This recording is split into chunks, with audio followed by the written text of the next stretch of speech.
it's a cold one today. Taking the cover off the car this morning, it was frozen, so that was pretty arduous, but the cover has done a good job of keeping the worst of the elements off the car, which is a good thing. What I'm going to be doing today is a bit of light work, well, as it were, because I want to get this reverse light sorted out once and for all. You'll remember in the last video it was ascertained that there were no wiring at the switch at the gearbox, so I've made up a sub harness there using the correct colours, 2 core, soldered some bullets on the end, bound it together with electrical tape, just as Lucas did, and that I'm going to run down to the gearbox, and then once there I can cut it to length,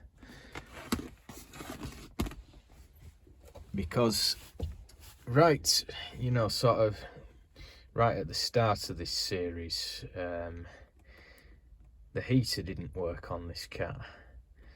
Now I did question why this long length of wire was here. It just didn't make any sense at the time. It didn't really make any sense to have, you know, this excess dangling down into the passenger compartment. And you'll remember what I did is, because the reverse light and heater motor circuit, they use the same colours, I took the feed off this up to the switch there for the heater. Well, I've since, well, let me first lock up this glove box. It's actually Bakelite, this lid, this door, so I've got to be careful with that. It's already got a slight hairline crack there, but yeah, painted Bakelite, as a chap told me, and is now readily apparent. It's one of them mildly irritating designs that doesn't shut, you know, on a catch. There's no catch for it. You actually have to lock it to secure it shut with the separate key. Oh, and I got a nice key ring there, key fob, enamel. Got that. There should, I'm sure, be a leather back into that, but that's long since gone. But a nice enamel key ring nevertheless. The boot and the glove box have their own separate key. The idea being that you can retain that key after you've locked up your valuables and gloves, etc. You can retain the boot key and the glove box key, and then hand the ignition key and door key to the parking attendant for valet parking. Then you can rest assured that no potential tea leaf is going to make off with your gloves. So that's now locked. It's locked secure. Speaking of Bakelite, that's another nice moulding. It is nicely integrated, you know, the radio set there and speaker underneath, moulded Bakelite. If a radio wasn't specified, there would be a different moulding with a cubby hole in the middle, a bit like the Humber arrangement. So I've lost a cubby hole and I've gained a radio, and I must say the radio will be most welcome, because it's nice to have some music on these long solo journeys. So I mean, it's not as if there's a shortage of space anyway, really. I mean, a shelf would have been useful under here as well, but it is what it is. It's still a, you know, very pleasant dashboard. Nice Vanguard badge there. And this extruded aluminium press in there, just for a bit of decoration. Just for a bit of nice trim.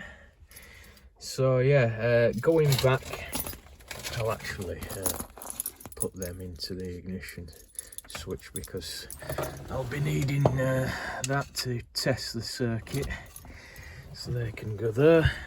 So what I was saying was,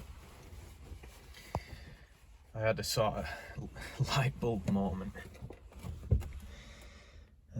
on the last video where I sussed out that because these all use the separate colours, sorry, the same colours. Come on, focus. You see that four-way connector there with the green wires? Well, that's live with the ignition on. And then there's this one here, green with the brown tracer to the heater blower. Now, neatly concealed up out of the way there. So that is correct now. I'm glad I've sorted that out.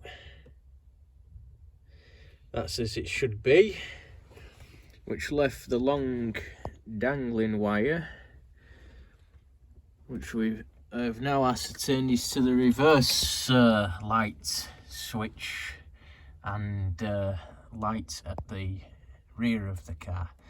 So what I'm going to do is I'm going to feed that through that grommet there into the engine bay. So that'll be where them snap connectors are, and then I can attach my sub harness I've made there and run that down to the switch on the gearbox, and when I've got the when I know the length, I can cut that to suit. Always give yourself, you know, a bit of extra whenever you're doing a wiring job. Just give yourself a couple of inches, or they say, as I was taught during my training, enough to re-terminate 3 times at each end. I know it's not, well, I suppose you could re-terminate 3 times there, but it never will be there. But just as a rule of thumb, measure twice, cut once. Always give yourself extra. So that's been sussed out there. I'll be testing that in just a moment with that loop, but first of all, go to the instruction manual, which I've now coded those tabs on the side, you know, with a bit of black felt tip. So that makes it a lot easier to reach the relevant section, you see, because now electrical equipment, I can just easily find that now. Section M here makes it much easier to get to. And I take it back what I said previously, you know, about there not being a list of the Lucas parts used. Well, there is. It's all here. It's me being forgetful, because I had actually seen it before. So it tells you everything you need to know. Bulb details there, battery capacities, all the various electrical equipment, it's all listed here. Very handily gives the contact set numbers. I mean, I've got plenty of them because same for the Moggy Miner, so I've got plenty of them. And here we are, switches, reverse lamp SS10. I've got a spare one, but fortunately haven't had to use it because, as we've seen, the switch is in place on the gearbox.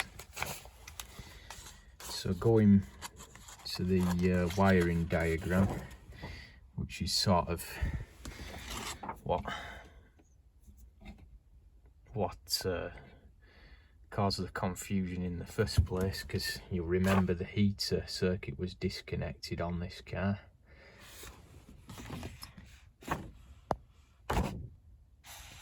Reverse light circuit 17 and 23 on the colour code there. Well, 17 is green and 23 is green with brown. Moving to the heater motor circuit, same colours, 23, 17.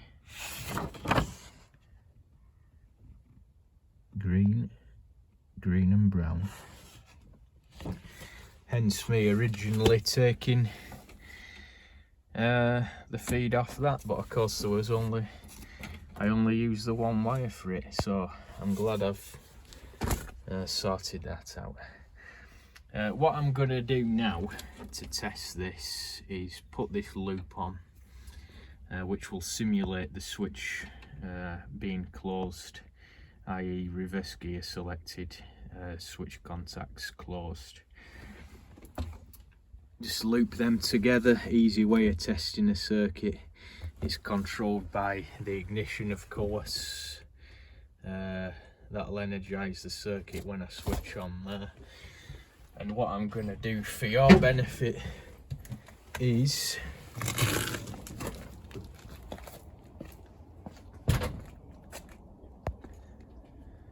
set up on the repurposed bike cam.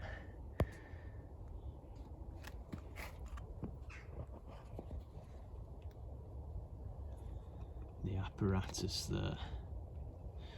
So I'm going to put that loop on and switch the ignition on, and that should then light up.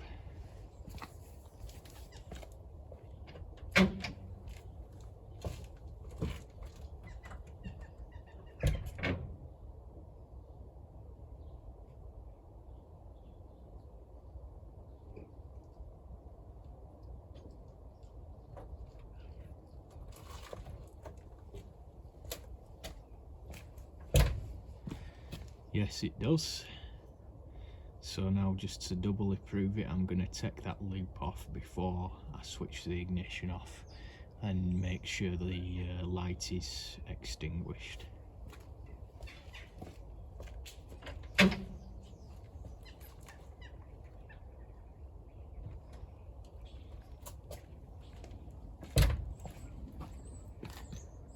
Right, so that's the light gone out, and I'll now switch the ignition off.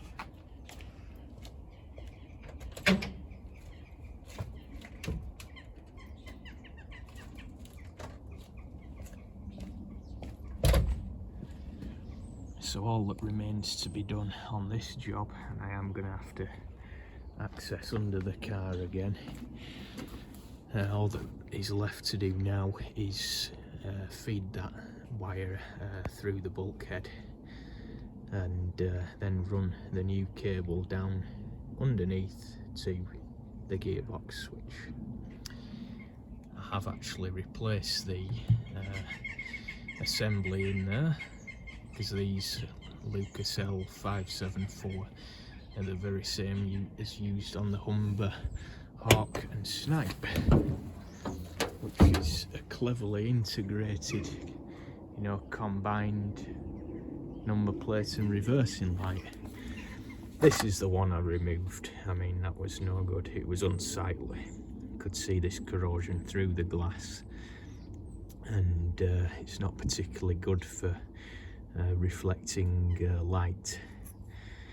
So that's finished with. I've replaced it.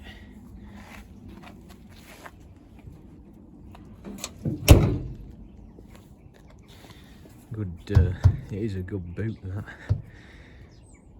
that doubles, you know, the plinth for it doubles as the handle.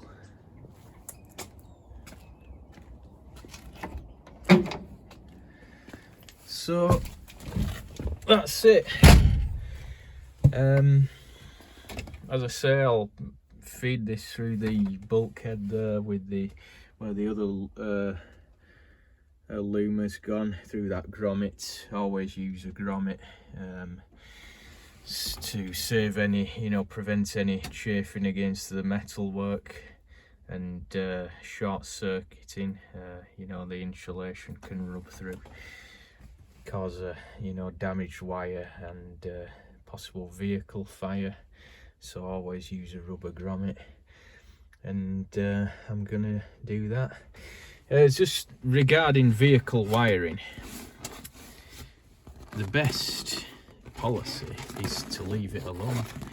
I mean, on this and many cars I've had before, there's been all sorts of weird things done to the wiring, and it would have been better had it been left alone. So the best thing you can do with vehicle electrics is leave them, don't touch them. Obviously, you clean things under the bonnet in the engine bay. Connections need to be nice and tight and clean, but otherwise the wiring is best left alone. So that's it for this one. Cold day, an easy job really. So I'm just gonna crack on with that.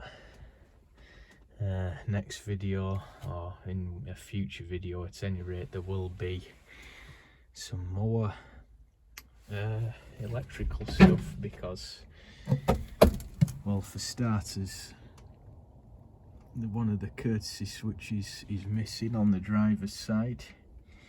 This is a plastic one, which these cars do seem to have be fitted with. I'm gonna have to try and source one of them. And also there is an update on the inoperative headlamps, which involved a lot of smoke from what I was just saying about wiring and it being best left alone. Well, you'll see that in a future video as to why the headlights aren't working. So yes, thank you for watching. If you've enjoyed this, do consider subscribing. Stay tuned for more work on the cars, bikes, etc. I hope you've enjoyed it, and yeah, I'll see you again soon. Thank you.